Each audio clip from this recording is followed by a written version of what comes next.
मैं उम्मीद करता हूँ कि तुमने टाइटल में स्पॉयलर्स पढ़ लिया है। अगर नहीं पढ़ा था तो तुरंत भाग के मेरी आशितानो जो पे नॉन स्पॉयलर्स वाली वीडियो देख सकते हो। और मैं तुमसे काफी ज्यादा गुस्से में भी हूँ क्योंकि वीडियो के इंट्रो में इसे छोड़ के जाने के कारण मेरे वीडियो के वॉच टाइम का सत्यानाश हो जाएगा। लेकिन तो पिछली वीडियो में ही मैंने काफी सारी बातें कर दी थी, तो बिना टाइम वेस्ट किए डायरेक्ट असली माल में कूदते हैं। सबसे पहले आर्ट स्टाइल की बात कर लेते हैं। आशितानो जो की आर्ट स्टाइल की खास बात है कि इतनी ग्रिटी डार्क स्टोरी होने के बावजूद आर्ट स्टाइल इतना फन और काइनेटिक एनर्जी से भरा पड़ा हुआ है। वो गली के बच्चों को जब भी आर्टिस्ट ड्रॉ करता है तो वो पैनल्स दिखने में इतने गोफी येट स्ट्राइकिंग लगते हैं। और फिर ये बच्चे लोग अलग अलग हरामखोर है, जिसमें से सबसे बेस्ट ये वाला बच्चा है जो अपनी उम्र से बड़ी बातें करता है। इसका बाकी कैरेक्टर्स के मुंह पे उनके इंट्रूसिव थॉट्स बताना और फिर उनसे पदे ले जाना बच्चा हरामी बच्चा है। इस कार्टूनी आर्ट स्टाइल का एक और फायदा है कि बॉक्सिंग रिंग में कैरेक्टर्स के मूवमेंट सिंपल रियलिस्टिक होने के बाद भी क्रिएटिवली अनरिस्ट्रिक्टिव से लगते हैं। और कुछ ड्रामेटिक मोमेंट्स में वो इम्पैक्ट लाने के लिए एनाटॉमी और फिजिक्स को भी डिफाई कर दिया जाता है। और कॉन्ट्रास्ट में जब ऐसे ब्रूज्ड कैरेक्टर्स के क्लोजअप दिखते हैं तो हमारे लिए और ज्यादा इफेक्टिव हो जाता है, क्योंकि ये रियलिस्टिक वाली आर्ट स्टाइल सिर्फ स्पेशल रेयर मोमेंट्स के लिए यूज होती है। मेरे फेवरेट इस मांगा के वाइड स्प्रेड पैनल्स है जो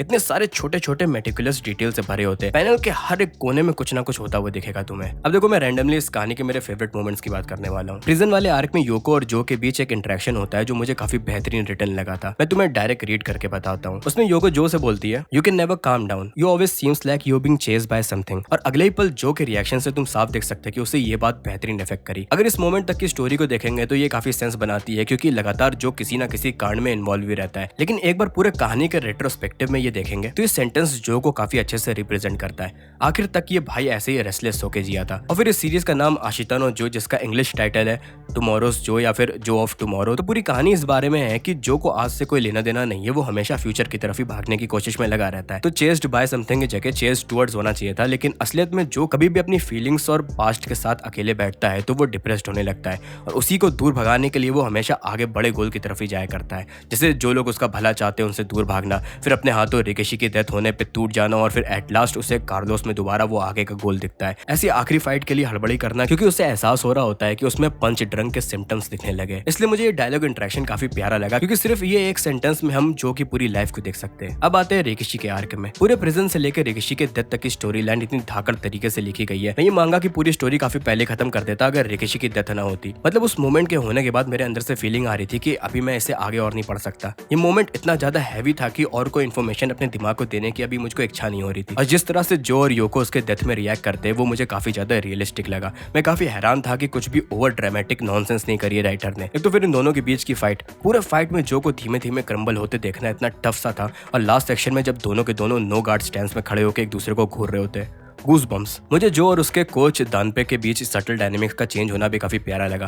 पहले जो बॉक्सिंग से दूर भागा करता था और दानपे उसे सिखाने के लिए मरा रहता था। सीरीज के लेटर इवेंट्स में जो बॉक्सिंग से बिल्कुल ऑब्सेस्ड हो गया है और दानपे उसे हमेशा फाइट्स रोकने या रिटायर्ड होने के लिए कहता रहता है। दोनों आपस में कभी भी एक पेज में नहीं रहते, जो कि काफी फ्रस्ट्रेटिंग रहता है। लेकिन उसके बाद भी दोनों एक दूसरे को अपने लोवेस्ट में सहारा देते हैं। वो सारे मोमेंट्स काफी खूबसूरती से लिखे गए। निशी भाई का कैरेक्टर आर्क भी मुझे काफी सही सा लगा। कहाँ जुवेनाइल प्रिजन से निकला बंदा आखिर में रिस्पॉन्सिबल मैन बन जाता है। कार्लोस रिवेरा की स्टोरी लाइन तो रिकेशी वाले से भी ज्यादा हार्ट ब्रेकिंग थी। जो और कार्लोस की फाइट और आखिर में बॉक्सिंग भाड़ में जाए स्ट्रेट अप ब्रॉल चालू हो जाता है, इतना भीषण था और फिर उसके कॉन्सिक्वेंस उतने ही ज्यादा ग्रिम। लेटर स्टोरी लाइन में कार्लोस के ब्रोकन डाउन वर्जन को देखना स्टोरी का सबसे सैडेस्ट मोमेंट होगा। वहाँ एक सीन होता है जो मुझे काफी अच्छा लगा था, जिसमें जो योको को रूम में एंटर करने से मना कर देता है, क्योंकि वो किसी को कार्लोस को उस स्टेट में नहीं देखने देना चाहता होता है। और फिर जब वो कार्लोस के शर्ट को बटन अप कर रहा होता है और उसके भी हाथ शेक कर रहे होते हैं, इतना बेटर स्वीट मोमेंट था वो। होजे मेंडोजा के फाइट में मेंडोजा से ज्यादा उस फाइट के अराउंड जो चीजें हुई है वो ज्यादा इंटरेस्टिंग थी। सबसे पहले तो जो अपनी जंगलियों वाली हरकतों के लिए मेंडोजा से पेल दिया जाता है, जो कि इससे पहले स्टोरी में हमेशा उसके फेवर में ही काम किया था। और फिर जस्ट इस इवेंट के बाद एक खूबसूरत पैरेलल, एक दूसरा लो रैंक्ड जंगली फाइटर आके सेम चीज जो के साथ कर देता है, और इधर जो मेंडोजा के जैसे काम और कलेक्टेड बिहेव करता है। अंतर बस इतना रहता है कि इस वाले इंटरेक्शन में भी जो ही बदला गया है। देख सकते हैं साफ ये कहानी मेन कैरेक्टर को ह्यूमिलिएट करने से पीछे नहीं हटती है। अच्छी बात मुझे ये लगी कि ये पैरेलल हमें बस दिखाया गया, तुम्हें स्टोरी कुछ भी मुंह पे नहीं बताएगी कि ये फाइट मेंडोजा से पहले दिखानी क्यों जरूरी थी। अब मेन फाइट की बात करें तो जो वर्सेस मेंडोजा आशितानो जो की मेरी फेवरेट फाइट है। पूरी स्टोरी में हम जो को देखते आ रहे थे कि जैसे ही उसके सामने कोई इनसरमाउंटेबल प्रॉब्लम खड़ी रहती है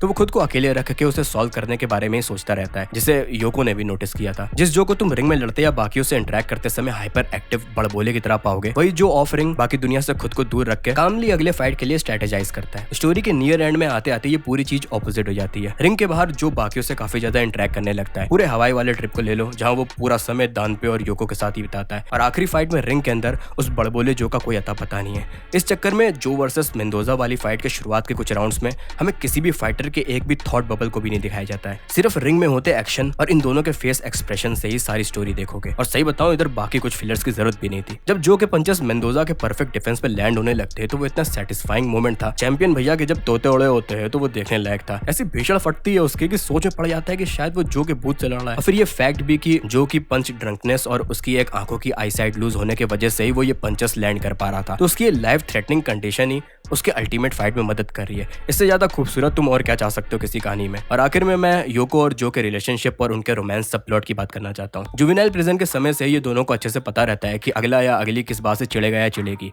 या किससे रिएक्शन आएगा, और इनके एडल्ट ईयर्स तक भी ऐसे ही चलता रहता है। दोनों एक दूसरे को अच्छे से समझते थे और इसी बात से दोनों एक दूसरे से चिढ़ में भी रहते थे। इन दोनों को एक स्क्रीन में रख दो तो सिर्फ और सिर्फ लड़ाई झगड़ा ही होता है, खासकर जो ही इनिशिएट करता है। पूरे स्टोरी में जो योको से यही कहा करता है कि बॉक्सिंग मैन की दुनिया है, योको इससे कभी नहीं समझ पाएगी, और उसे हर मोड़ पे कॉल आउट भी करता रहता है कि वो बैकग्राउंड में रह के लोगों की जिंदगी को अपने फायदे के लिए मैनिपुलेट कर रही है। लेकिन वो कुछ कर भी नहीं सकता क्योंकि एट द एंड उसके इंटरेस्ट भी अलाइन हो ही जाते हैं। जैसे योको का कार्लोस को सिर्फ इसलिए लेके आना जिससे जो को कोई उस कैलिबर का ओपोनेंट मिल जाए और उसमें दोबारा फाइटिंग स्पिरिट लौट आए। और असलियत में योको ये सब जो के लिए ही कर रही होती है, लेकिन वो खुद से भयानक डिसऑनेस्ट है। इसको एक्सेप्ट करने की जगह वो खुद को और जो को भी यही बताती रहती है कि ये सारे प्लान उसने बॉक्सिंग बिजनेस को इंटरेस्टिंग बनाने के लिए किए थे। अब ऐसे लाउड माउथ एग्रेसिव लड़के और मैनिपुलेटिव डिसऑनेस्ट लड़की के बीच रोमांस रख दो, अपने आप भयानक अनप्रेडिक्टेबिलिटी देखने को मिलेगी। यहाँ तक कि मेंडोजा के साथ फाइट होने से पहले योको का अपनी फीलिंग्स को कन्फेस करना वो यहाँ ऐसे खुल के सिर्फ इसलिए कह पाई क्योंकि ये करके वो कुछ और भी अचीव करना चाहती थी। मतलब जो को रिंग में जाके क्रिपल होने से रोकना चाहती थी, यानी कि जो के डिसीजन को उसके हाथों में ना छोड़ के अपने हाथ में ले रही है। कुल मिला के उसकी फीलिंग्स ट्रू है, लेकिन उसे सामने लाने के लिए भी उसे हमेशा की तरह एक सेकंड मकसद भी चाहिए। फिर से वही बात, डिसऑनेस्टी। अब इस सीन के असली पंचलाइन के बारे में बात करने से पहले एक रिलेटेड टॉपिक का साथ में सेटअप लेके आता हूँ, नोरिको वर्सेस योको।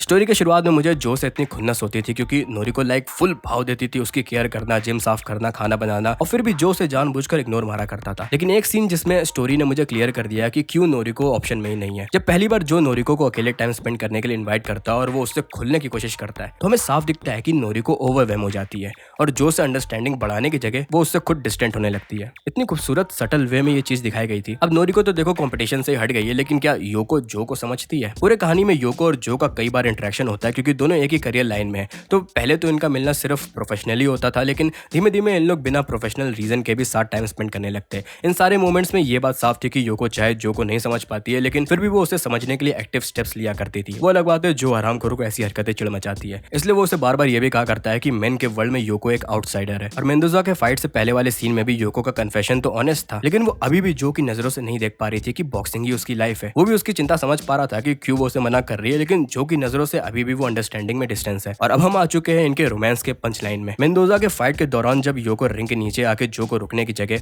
फाइट के एंड तक लड़ने को उत्साहती है, भाई साहब वो सीन इतना खूबसूरत था। ऑब्वियसली भर के सैड था क्योंकि वो फाइट जो की आखिरी फाइट हो सकती है या वो जिंदगी भर के लिए क्रिपल भी हो सकता है, लेकिन पहली बार योको जो के नजरों से देख पा रही थी। और फाइट के एंड में जो उसे जब अपने ग्लव्स देता है, धाकड़ शिट थी। ये वो मोमेंट है जिस वजह से योको एक डिसेंट कैरेक्टर से मेरी नजरों में लेजेंडरी दर्जे पे चली गई थी। उम्दा कहानी। अब बस भाई ऐसे हाई नोट में ये वीडियो खत्म कर दिया जाए। कमेंट सेक्शन में तुम लोग मुझे अपने फेवरेट मोमेंट्स बताओ, उनके बारे में डिस्कशन कर देंगे। इतना पुराना एनिमे ऐसा फील्स देगा मैंने कभी नहीं सोचा था। चलो भाई खत्म, एक साथ 2 वीडियो बना के मैं थक चुका हूँ। अब कभी और मिलेंगे।